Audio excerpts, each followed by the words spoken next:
You're listening to The Rich Life Revolution with me, Michelle Cooper. My mission is to empower you to step into your next level of wealthy. You'll hear all the deets, a little bit of inspiration, and real life takeaways so that you can create your own rich life revolution. Let's dig in.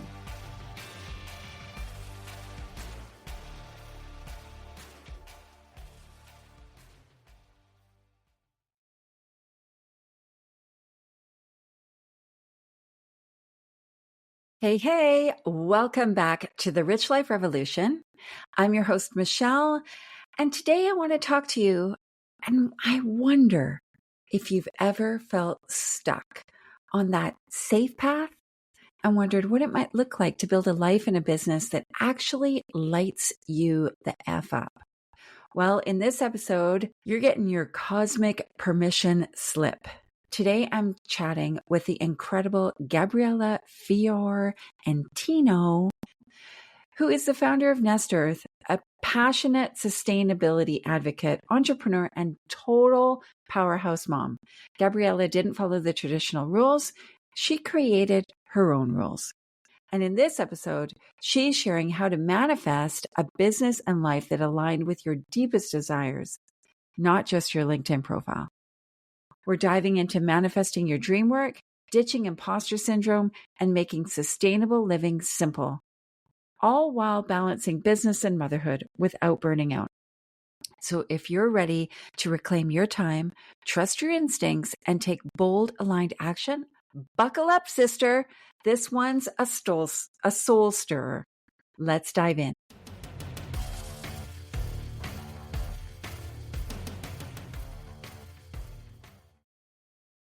Welcome, Gabriela. It's so good to have you on the Rich Life Revolution.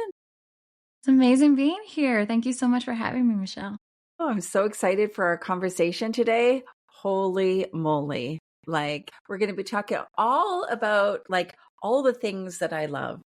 Manifestation, business, living our best life, so good. So thank you for taking this time. Yeah, no, thank you for having me. So I always ask my guests, I kind of drop this little surprise on them. I'd love to hear you brag about yourself. Oh my God. Right? How do you even start? Okay. So what do you say? Let's see. So I am originally from Dominican Republic, and I came here and I studied architecture and urban design because I was really looking for a way to how to build a better world. And I went to Pratt, and I was educated at Columbia University, and all of that really shaped where I'm at right now. So I became lead IP, everything about how to build a greener buildings, how to design them, how to create more sustainable ecosystems.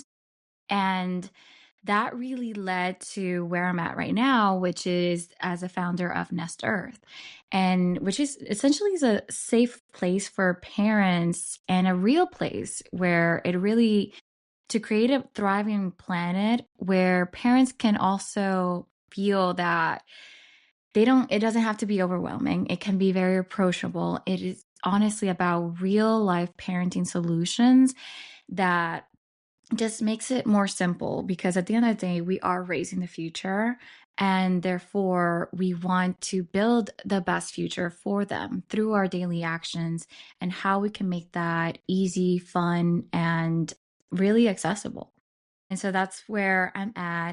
Yes, and one of the biggest brags right now is that I'm a mom of 2 under 3. Oh my goodness. And it's a whirlwind. Oh. I've been there. Oh my God. Yes. I know your pain, or your joy, I should say, right? It's a mix. It's like right? it depends on the day. Yeah, totally. Yeah. I love that. I love the mission that you have in the world and everything that you're doing. And so I think it's important to thank you for the impact that you're creating. I know that, my kids are all grown now. They're in their 20s. And when they were little, I felt quite isolated. I went to the mom and baby groups, and, I volunteered at the schools and preschool and all that stuff, but I didn't have this community that it was aligned with me and how I was trying to live my life and the impact that I wanted my family to have in the world. So I think what you're doing is amazing. Yeah, and honestly, that's the reason I decided to make it a community, because it could feel isolating. It could feel like I don't know if what I'm doing is worth it, because I don't see other people that are in your immediate, like your neighbors, are not doing it. So you Right. may feel like you're alone, and you're not. And that was like, when you feel connected, when you feel that you're supported, you're more likely to keep going, to take action, to say, like, yes, what I'm doing really matters. And even though you already know that, it kind of like validates it. And also knowing that you don't have to be alone. And parenting is hard, especially when you haven't found like your little tribe of parents. It's really nice to have that sense of community, which I feel like was something I myself was missing too, and was the whole reason I even decided to start it. Because I don't know, I don't know if you felt like, okay, I'm gonna start something and I'm gonna have my baby, and now I'm trying to talk to other moms, like making new mom friends, and it could be like very isolating in the way that I don't want to step on toes because I'm making everything so new to me.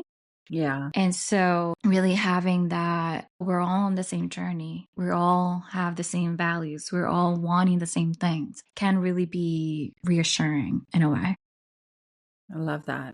I love that. And so, because I know you and you know me, we're both on the same page about building a business around the life that you want to live, right? Instead of choosing a career based solely on your skills, like your skill set and your knowledge and stuff. And, you and I have both done our time kind of thing in the kind of corporate world or whatever, and maybe went down a career path that was based on things that we could do, not necessarily things that we actually felt really passionate about. Like I know yours is, maybe your career was a little bit more passion inspired because it was about creating more sustainable building and like that the impact on the planet.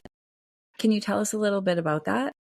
Honestly, like even though I am a sustainability expert, it was very here and there. Like it depended so much on the client and the client's education to be like, yes, I want to apply all these sustainable features. And I understand that as an initial investment, but it's going to pay off later.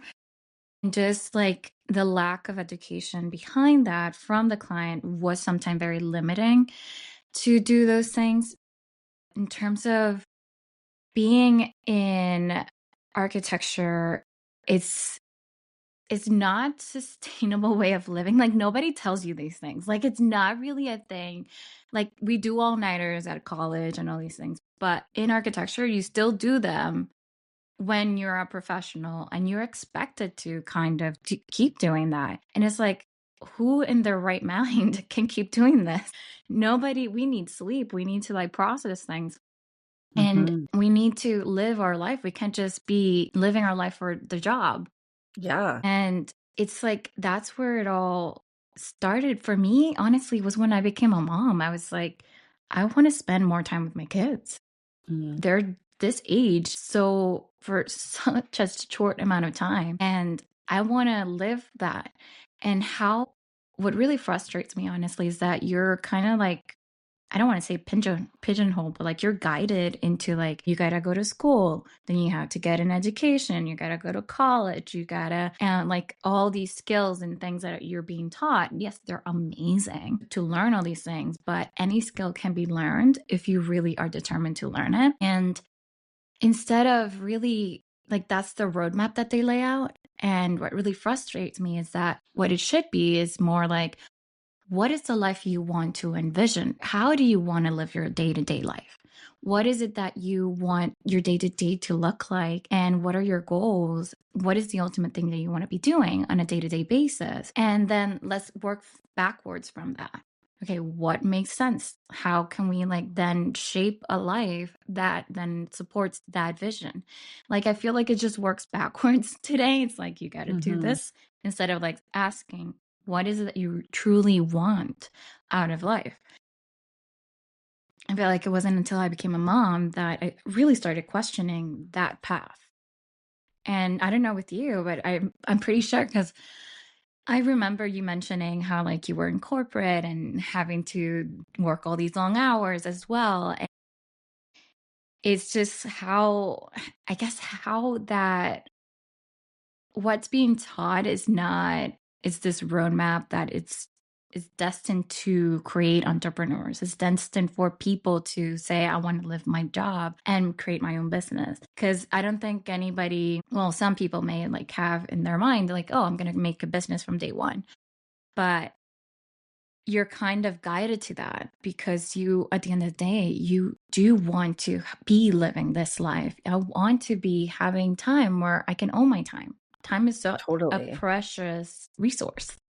Totally, totally. And I think, like as women, for those of us who choose to have children, right? And if you've got, whether it's a corporate job or any job, whatever, there's pressures that get put on you, right? Like for me, I was in a corporate job at the time when I had my first daughter. I worked for KPMG, and it was just expected that you came back to work after 4 weeks. Oh my God. And I was 4 weeks. like, yeah. And, first baby, I didn't know, right? Like, Yeah. and so I was like, okay, I guess that's what you do, right? And it was craziness, Yeah. right? And then it didn't work out. I ended up leaving that job because I basically was diagnosed with postpartum depression and, had to heal through a bunch of stuff. And when I had my second daughter, I actually worked for PricewaterhouseCoopers, and they had a job share program, which seemed very progressive at the time, right? That you Right. would share this job with somebody else. It's actually super stressful because in a job share program, it's very easy for the other person to go, oh, that was her part of the job. Oh, and then all of a sudden it's like not equitable. And, you're getting, it was hard to manage. So for me, having children prompted me to look at how I wanted to live my life, right? And the decisions I was making based on that, the lived experience I wanted to have for myself and my husband and our kids, right? Yeah. So, entrepreneurship kind of like swoops in, and you think maybe sometimes incorrectly that it's going to give you all this extra time, right? And it cannot give you extra time. It might give you time flexibility. Yeah. But I promise you, if it's something that you're really wanting to grow, it's going to take at least that 40 hours a week, right? Like just because it's your own doesn't mean that it's going to magically work out, which kind of leads me into the whole kind of like manifestation concept and conversation and manifestation with business alignment, right? Like you and I we're on the manifestation train, right? Right. And I totally believe that we are, like, as humans, manifestors of our lived experience, whether we understand that or not, it is happening, right? Yeah. Whether it's intentional or not, it is happening. What you see in front of you is a manifestation of what you believe is possible for you and what you believe you deserve and are worthy of, and like all the things, right? Yeah. Can you walk us through a bit of your own journey of creating Nest Earth and how manifestation played a role in shaping that? Well, yes. I mean, there's a lot to unpack in terms of manifestation because, like, I believed in it so long. Like, the idea came when my first was born, but I didn't feel worthy of pursuing that idea until I was put at a point where it's like I'm having a second child and I am missing a lot of my first child. So I want to get to, I don't see, it's like there's a point where I personally didn't see my future as an employee, as an architectural and urban designer employee. And I saw this future of if I have my time, I can be with them. I can be with them. It's a met and like see them grow. How can I manifest that in a way that is suitable? Like now I can make my own time. I can integrate my time with their time in a way that I have control over that. Yes, I still spend a lot of time working and I do all these things, but I also spend a lot of time playing and watching them grow. Like I integrate it in a way that best fits my life and is more flexible. Honestly, I feel like manifestation really came from just the idea of me creating this space, but mainly it was pushed by because I want to be with them and I want to see them grow. And that kept the drive going and kept that motivation going, because you can see a future for yourself, but it's easy to give that future up when it goes through obstacles. And there's so many challenges, especially when you're building something on your own. And whether it's challenges at home because something happened and like with the kids or something else, or your husband now needs like more support because he's trying to pursue other dreams. And whatever it is, or is in your business, it's like, oh, this is all new to me. I'm learning as I'm going. And honestly, I don't come from business marketing. I'm like learning as I'm going, and learning takes time. And so, okay, what are the things that I can put? What is going to push the needle? Making those decisions, but always having that ultimate idea or manifestations. Like, this is where I want to go. Because without that, you're just going to navigate into dark alleys and never know how to get out of there. Like those obstacles, really, like there have been things like, okay, I think I'm going to launch it. And then, the baby is sick and like, I can't really do that right now. So I need to push it back. But at least I had that decision-making power to do that and say that. Or also that, like, there are along the ways, like a lot of beliefs and fears that you have to overcome. Like I was after my second child, I was feeling like lost, like this whole fog. Like I just didn't know what like life was anymore. It's like you go through this whole invention and like finding your new identity. One of the things I overcame in terms of my fear, in not only as a person, like in my personal life, but for my business, is that idea of being seen. Like there are so many limiting beliefs that you're going to start to see that are coming up as you're pursuing that manifestation. And for me, the fear of being seen is like, there are a lot of different fears, but like if you're a founder and trying to get your business out there and you don't want to be seen, that's a really hard thing to do. That's a problem, right? Yeah. So like you gotta be able to like step out of that, do it scared pretty much, because like that fear is still there, but I'm still showing up. I'm still doing it despite of that fear, because of that drive, that ultimate goal that I want to manifest, the life that I want to be living ultimately. And I see that as like, this is the goal. And that goal is going to shape, is going to morph. That is always going to change. There's always something, but the drive, the journey is going to have different steps that you have to overcome and challenges along the way.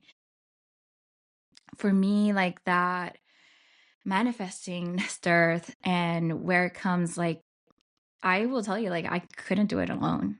I did not do it alone. I'm still not doing it alone. I lean on people, on friends, on coaches, and especially people and mentors that know more than I do or have been through a similar journey. And I get to learn from their mistakes. I sometimes make the same mistakes they did, but at least I am learning. And I feel like what is beautiful is that is this ever changing way of living and journey, and you find different ways to how to integrate it and how to make it happen because you want it so much. The drive in you just, I don't think I can explain it. It's something that you want to see happen. You want to see it in this world. And you just got to keep going until you figure out how to do it, or you give up. There are different ways. Totally. But for me, that wasn't an option. And I think the biggest part was because of my kids, for sure. Yeah. Yeah. And I think, you mentioned some challenges there that so many entrepreneurs struggle with, right? And I've coached hundreds and hundreds of people. And I'd say the biggest ones that I see, especially in women, are self-doubt and imposter syndrome, Oh, yeah. right? And, those come from our mindset, right? They come from our history, our lived experience, feedback we've received somewhere along the way. What were some, sorry, go ahead. No, I said, like, that's so funny that you say, like, those are normally for women. It's so curious, though. I am curious, like, are those the ones that normally show up for women? And, like, I would be just curious to know if you know that. Well, I think that from what I can see, just from my coaching experience, right, is that it's been part of the conditioning that women have experienced in school, and in just their life, the pressures that girls are put under, right, from school, from social media, from like all the things, there becomes this kind of like self-doubt that sets in. Yeah. And I think also a lot of women they're highly driven, but they're really hard on themselves. And so that's where the imposter syndrome comes in, because they're a lot of times they express like they're not enough, like they don't know enough. They should be, have the PhD in whatever it is they're talking about, rather than, well, what about your lived experience of this, right? Like, Yeah. there's so much value in talking to somebody who's, I don't know, I'm just going to pick something random, gone through a divorce, right? Right. Rather than going to school and going through a course on how to navigate divorce, right? Like, I'm not saying that Mhm. that wouldn't be useful. It might be, but hearing from women who have actually lived that experience gives you the real life experience, right? Now, Yeah. the person who's talking about that might feel like, well, this is just a thing. Like, I'm not a clinical counselor. You're not saying you're a clinical counselor, right? You're saying, Right. hey, I've gone through this thing. I can share my experience with you, right? Which is where Yeah. imposter syndrome comes in, right? Did Right. you have any kind of like self-doubt or imposter syndrome when you were creating Nest Earth? For sure. I think, like, for a lot of the reasons you said, like, I felt like I needed to not be perfect, but I needed to be good enough. I needed to be an expert.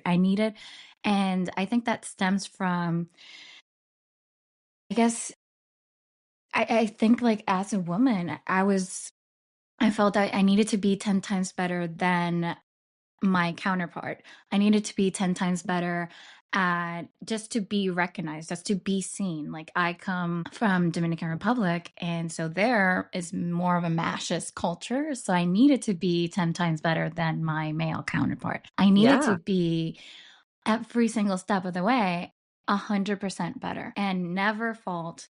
And I always had to be perfect in order to be recognized.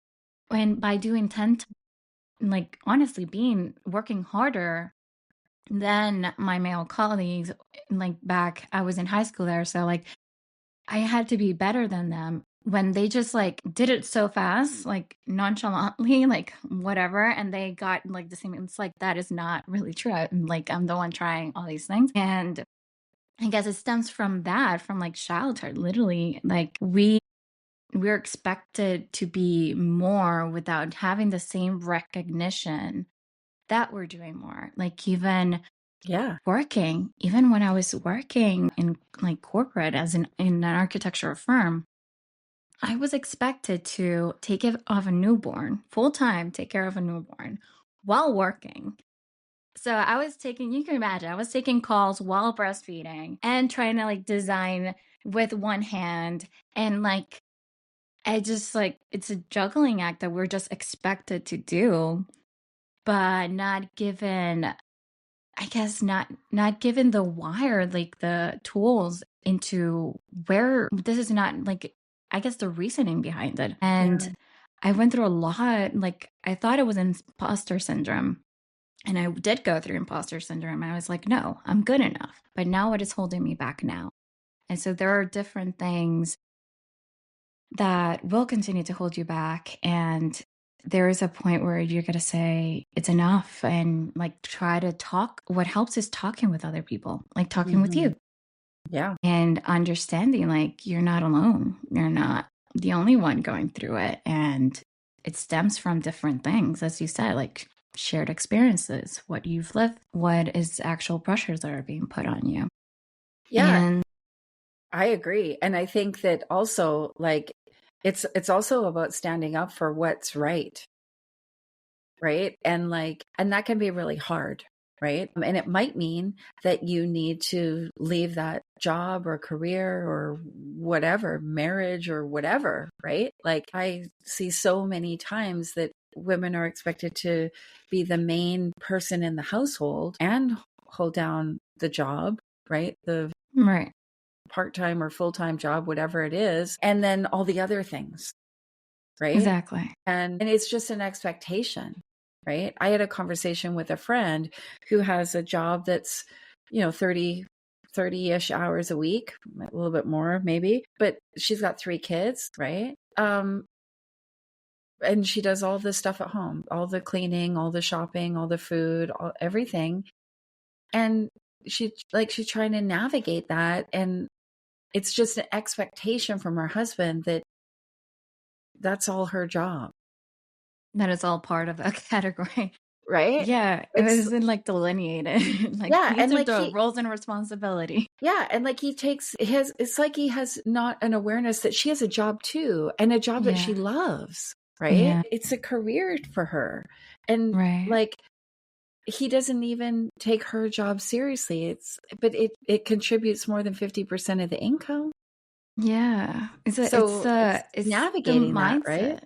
Yeah, navigating all that. It's just like I feel like these roles came into shape way before, like now it has to shift and it hasn't shifted. It's like, it's how do we start to shift that mindset? And I feel like it's starting, but it's still there. Like I do remember my husband like was going to go to a different job, and the reason he didn't go there because his boss, who would have been his boss, said like, you're going to be working this amount of hours and all these things. And he's like, I'm leaving my other job so I can spend a little bit, at least more time with my family. And he's like, well, your wife is just going to take care of that. I'm like, what? He was Right. like, what? He was shocked at that mentality still being there. It's like, oh, my wife is just going to take care of all the kids and then I'm going to see them 5 years later. Is that what you're expecting me? Like that mentality was still there, and it was a little shocking for him. Yeah. Because he's moving from like one career to another, and it was just, he ended up not taking the job just because of that. Yeah. Yeah. And that's like standing up for what's right for you. Right. Yeah. Yeah. And, as parents, and this is from, whether you're a parent of a baby or you're a parent of like me, my kids are all in their 20s now. You and I both believe that parents play a very crucial role in shaping a better future in our world. Right. What are some like simple, practical ways that parents can incorporate sustainability into their daily lives without feeling like super overwhelmed by this? Like that, it seems like this big thing, right? Like, oh my God, I got to get rid of all of my plastic. I've got to like do all these things, right? And like, I'm sure that you've got some tips and stuff there. Yeah, no, it's incredible because it is like, it could feel like this daunting thing or like something that is add on to your plate that is already multiple plates. And it's like, my whole thing is like, just integrate it into your life. So it could be different to every person. So it's like, okay, take into account what is going on. Do you want to like reduce plastics? Do you want to reduce toxins? Okay, let's figure out how to actually make it so that it works with you. See what you have. Take accountability of what you currently have. See what patterns are surging up. And then, okay, if we have a lot of plastics, and that's one of the things we want to do is remove plastics, right? Okay, start small. Start with one thing, literally one thing. Do not do multiple things because that is how overwhelm comes. And you feel like, oh my God, I'm doing all these things. Literally, if you just pick one thing a month, at the end of that year, you're going to have 12 things that you already are doing. And so you're slowly transitioning. And Also, seeing it not as a task, but coming at it from curiosity and knowing that it might not be perfect. So, if you, something very simple could be if you're for the plastic, any plastic containers that you have, swap them out. Any, like, don't use Ziploc bags and just have reusable. You actually start to notice different things along the way. And if it's plastic toys, if you have kids, like, just let's stop buying them, and then the ones that you have, see which ones are not being played with, and maybe you could donate those, and now you're starting to slowly get rid of them. So it's like, try to integrate it with what you have and what makes sense to you at that moment. What is it that you have energy for to do, or you're curious enough to try, and start with that, and then slowly add onto it. And there are so many different ways of doing that. Now, how can we make it more impactful? That those are different conversations that are very particular to every situation. So if you also are with the idea of reducing plastic, you could make it kind of fun. Like, I like to really add those ideas of making it a connection, a moment where you can involve your family. That really helps because you don't have to do it alone. Your family feels part of the journey, part of making choices. Even your children have, like, hey, like mine, I have them like recycle. Like, they know how to recycle. They know, like, you bring that to where you think it's going to go. Does it go here? Or does it go there? Like, something as simple as that. They're like trade agency. And again, mine are really little. So, like, as a 2-year-old, that was like very empowering to him. And creating those moments where you can connect with them. Also, creative activities. You have a bunch of cardboard boxes that are collecting because of packages. Great. What can we make that is fun for the kids? We can make a playhouse. We can make a spaceship. We can make like little cardboard like village. So, like, try to think of also like fun activities that you could do to create those moments of connections to make the journey a little bit more fun. And so that's something that I always like to do as well. But number one, start small. Start with where it makes sense for you, and start small, and then add on to it as you feel like, oh, now I'm getting the hang of it. But don't be like, otherwise you're going to become overwhelmed, and then you're going to not do anything if you do everything at the same time. Yeah, I love that. And even, like, I thought about, kind of like the swapping out of like things like what you put on your body, whether that's lotion or soap or shampoo, all those things. Like, I don't have to like remove everything. I could look for a really great shampoo this month, right? Right. Yeah. And like with the shampoo and anything like that, you can also phase it out. So, like, use it up, have another one like you want to try, and then use the one that you've been using, and don't buy it anymore. That way you don't like just throw away the brand new bottle, but now you start using the other one. So it's really, there are really cool ways that you can start phasing out certain things like that and trying out new things that work best. That's awesome. If we lean back into that conversation about career path and all that kind of like direction, right? As you mentioned, we're often kind of put on this path. Society or parents or whoever will often tell us to choose like a safe, linear career path, right? Do you have any advice for people who kind of feel stuck in a job that doesn't align with the life that they want to lead? I do. I mean, the advice I would have want somebody to give me when I was in that position is lean on your family. Talk to them first. Address that you're not feeling happy, and make a game plan, whether it's okay, let's save up and then let's make that shift, or try to find other jobs. What makes sense in a way that you can both support each other, or your family can support you. Again, we're not alone. We have our small village, even sometimes we don't see it. There are people, there are friends, there are family that do want to support us. So how can you got to be financially smart. So, like, obviously, like, save up to a certain point and use other ways and other tools where you could try to figure out venues. I honestly, I believe in coaching. So I ask coaches a lot. I need a coach for, okay, I'm navigating my transition right now. How do I do this? They will help you. They will know your unique situation in order to help you and better guide you.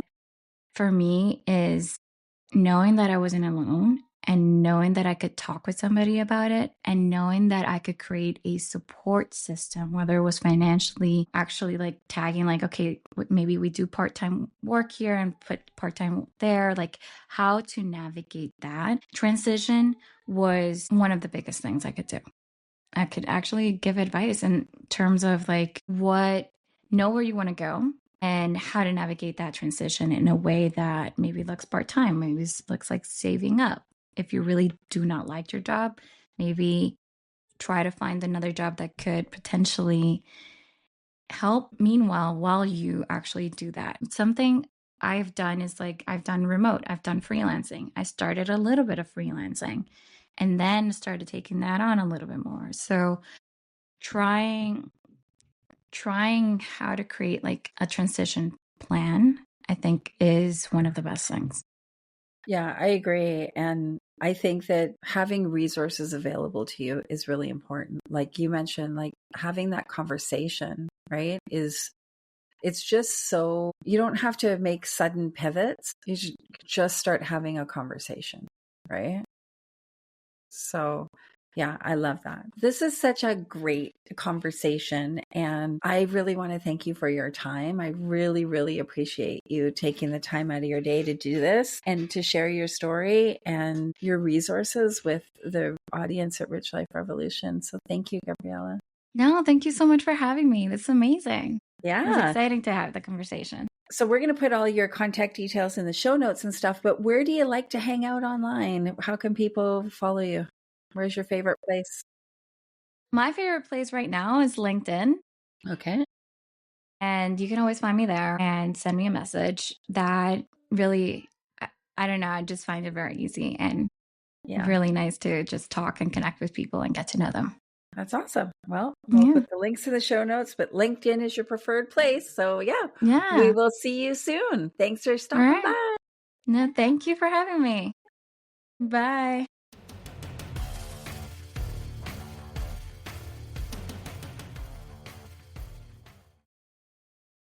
Wow, what an amazing conversation with Gabriela. If there's one thing I hope you take away from today's episode, it's this. You don't have to settle for a life that doesn't fit. You have the power to create a business, a career, and even a daily routine that actually feels good without sacrificing what matters most. Gabriela, thank you so much for sharing your journey, your wisdom, and for inspiring us all to be a little more intentional with how we show up in our lives and in our work.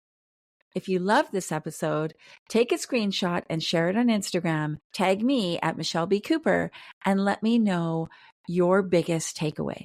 And of course, if you want to connect with Gabriela, we've got all her links in the show notes. Until next time, keep manifesting, keep growing, and keep living your richest life. Thanks for hanging out with me.